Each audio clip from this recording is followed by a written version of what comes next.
Hello people, I am Jaby KOAY, this is Akeira. And we're going to talk about NEERJA. Overall, I liked the movie quite a bit actually. There was a really cool story there. I mean, obviously it was based on real events. I have to assume they took liberties with the story to a degree. What they did with that was interesting. I liked the main character. I thought she was a very honorable character. She's admirable at the very least. And the actress playing her was great, Sonam Kapoor. I thought the supporting cast was great. The only person I had an issue with, I think, was the dad. NEERJA leaves in the truck right before she gets on the plane, and the dad says, I should have given her to that guy instead. Right. That moment, I did not believe him. For whatever reason, I was just like... It wasn't convincing. Yeah, it wasn't convincing. But the rest of the time he was on screen, I'm like, oh, okay.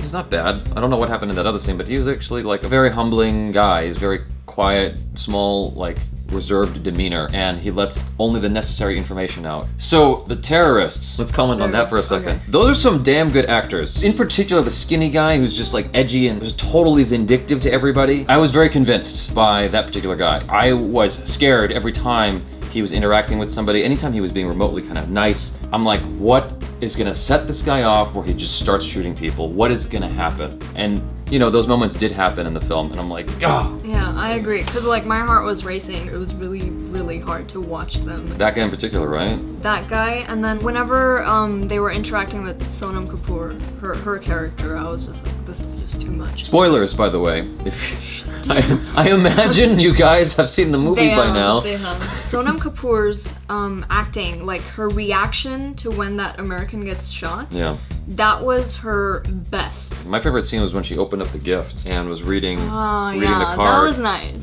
That felt legitimate. I was like, whoa, this lady's for reals. There's nothing greater than someone being able to interact with an inanimate object as if it was real.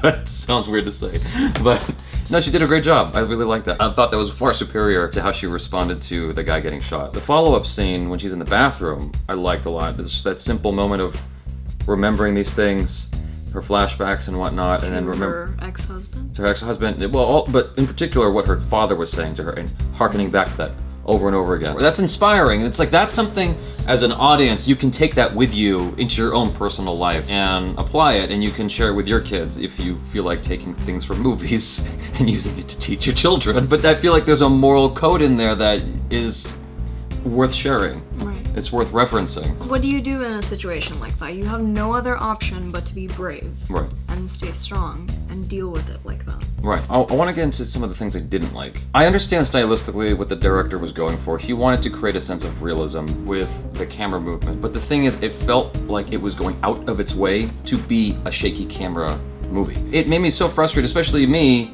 being a foreigner to the film. I'm reading the subtitles and it's doing this every 5 seconds and I'm getting motion sickness. It's like the stakes are already high. There's already enough drama in the story without having to add more to it. It's like it's trying to compound it for some reason rather than just letting it breathe. See when she gets shot at the end, it slowed down. It did the slow motion thing and I'm like, now I'm being reminded that this is a movie and that's an actress. And it's like, if you just had it where she got shot and went down, that would have been more disturbing, that would have been more shocking, and I would have felt more pain from that. But the director's like, feel pain now! Feel the pain! She got shot! And I'm like...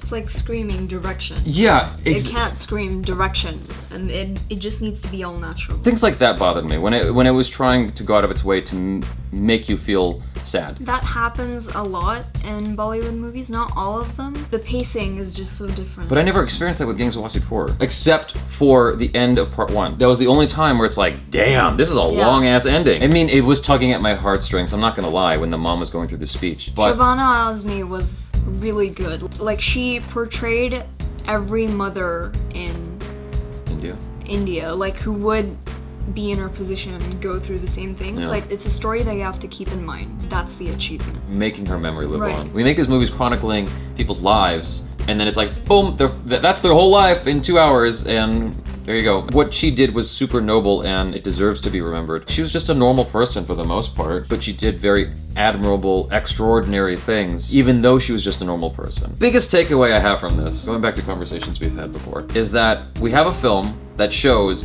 a bold, strong female character. Main character, no less. That's awesome. सब मैं सिर्फ अपना काम कर रही हूँ अपना फर्ज निभा रही हूँ. Subscribe to the channel if you haven't already. Check out other movie reviews, trailer reactions, video game playthroughs, and weird videos that I've got on this channel. I am Jaby KOAY. This is Akeira. Peace out.